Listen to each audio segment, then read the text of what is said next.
So I'm back with more RSD chat. I just figure, as it is the most debilitating part of this condition for me, it's something that I'm going to be addressing again and again. So it's really, really great to get a different take on it. This time I'm joined by the wonderful Dr. Alex Connor of the ADHD Adults podcast and charity ADHD Adult UK. And I have to say, this is probably my favourite closing line to any podcast ever in all creation. Enjoy. Hi, I'm Laura and I am ADHD AF. Seriously.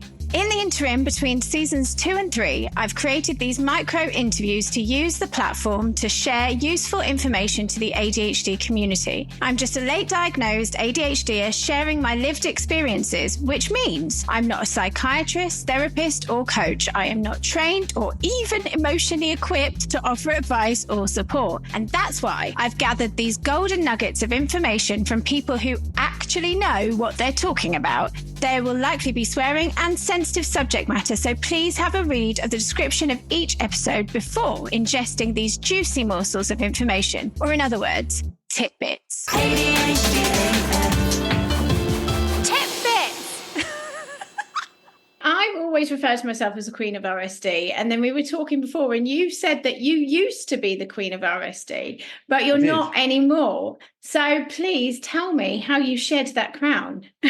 It's about interpretation and acceptance. I have RSD massively, always have, always will. You will not get rid of it if you have ADHD. That's just how it is.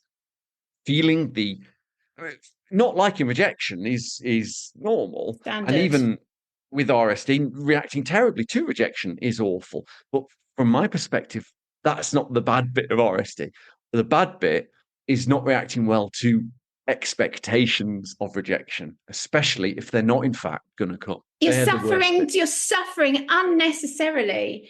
But it's like troubleshooting, but it's like your brain is looking for trouble.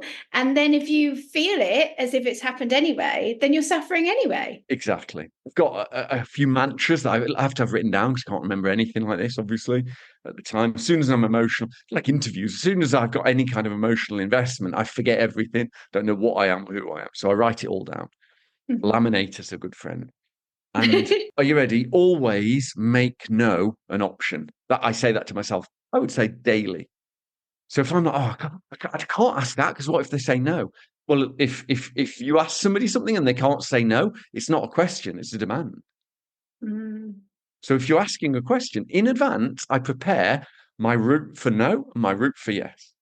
Okay. So if I said to you, can you help me with this? And you say no, you don't have to give me a reason, but you just say no. I will go, okay, no problem. And this is what I will do then, who I will ask or what the outcome will be. And I'll deal with that. And then no is an option, you see. If no is an option, then you can just hope for a yes. But then if you are preparing for the no, so that's the troubleshooting, how do you not get stuck in that place of how that no would feel if it would hurt you? Because I'm not preparing for how the no will feel. The no will feel bad. Okay. I'm preparing for what I will do then. And that has to be an element, a measure of success. It has to be winnable. You've got to have a win. That's true of anything with ADHD. You have to have a win. So when people say, I want to tidy the house, you can't win. It can always be tidier.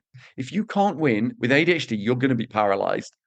And it's the same is true with RSD. Where is the win? So if you ask someone something, can you help me with this charity thing? And they say no, who else could you ask then? Who will you then ask?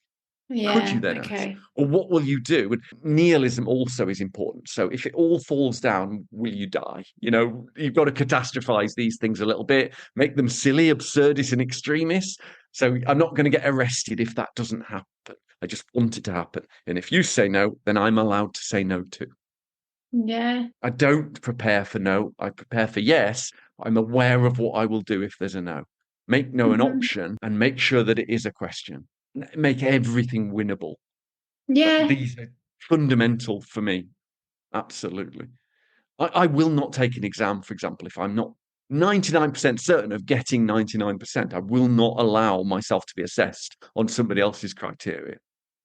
It's funny you should say that because yesterday I got nominated for the same award as you in the National Diversity Awards.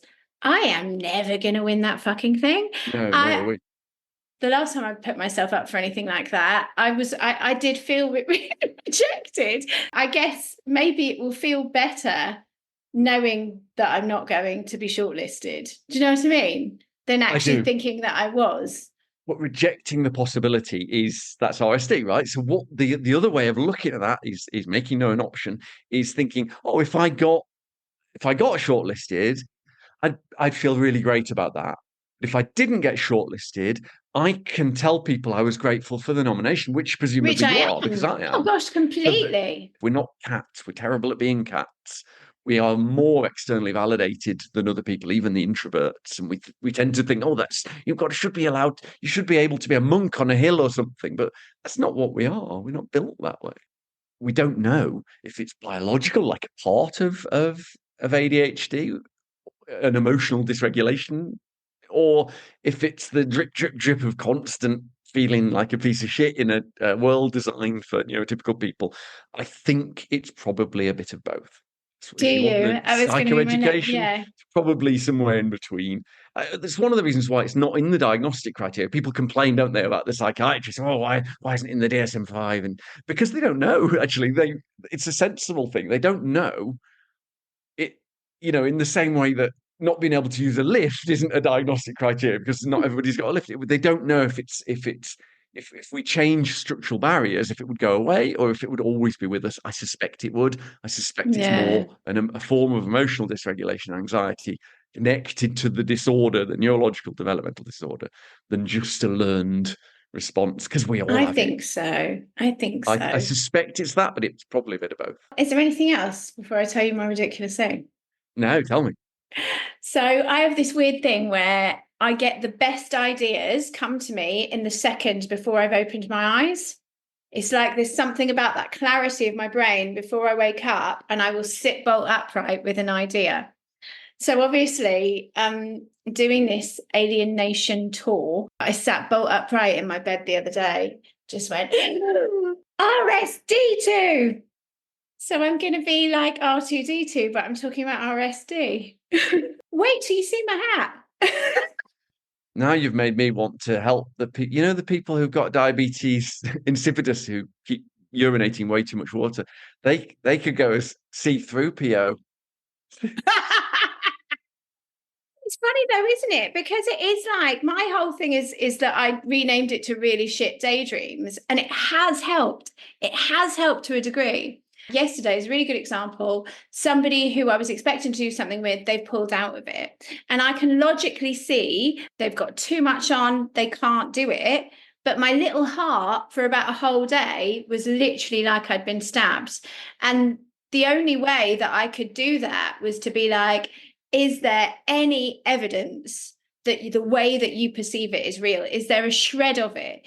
And there's only evidence to the contrary. And so then I managed to not react. It didn't take it away, but I sat with it for a long time saying, should I just say, is this because of X, Y, and Z? Or have I done something to offend you? Or all of that stuff. And I didn't. I held on to it. And by the end of the day, I looked back at my phone for the messages and I was just like, actually felt quite embarrassed for how selfish I was to have even made that about me, because all of the evidence is there. They've done this, and this. They've got X and Y in their hands and they can't fucking do it. It's got nothing to do with me, But in beating yourself up about having a dysregulated emotional response is internalized ableism. You're never going to change that response. You can change, and you have decided on a healthy interpretation. You've accidentally CBT'd yourself there. You know that, right? So you've been having feelings that influence your behaviors. So you change the thoughts, which influence the feelings and that's CBT 101, isn't it? Very impressive. Thank you. So many skills. And my particular skill is making a really cool RSD2 hat out of my kitchen bowl and a red light. So wow, I'm now thinking that there's so many puns for C-3PO. I can't really do an impression of him, can you? No, but what I've got is a gold mannequin and a mask, and she's burnt out, so she's not speaking. Oh, that's good. Can I suggest that an ADHD C-3PO would say, I'm an expert in over 3,000 hobbies. Well, starting them anyway. It is, Alex. Like, are you coming to England anytime soon that you could be that character? It's such a shame that I live in Germany. I would spray you would be myself so gold. good. Yeah.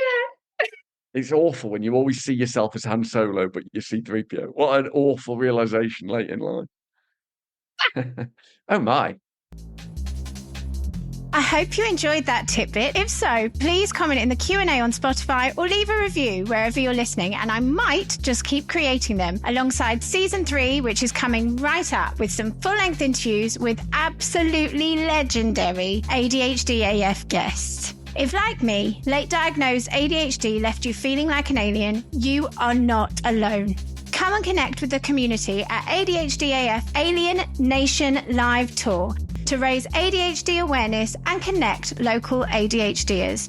Tickets are available via the link in the blurb of this episode and on ADHDasfemales.com/events. These very special live shows explore going from the feelings of alienation to discovering an alien nation. There's a whole planet of us.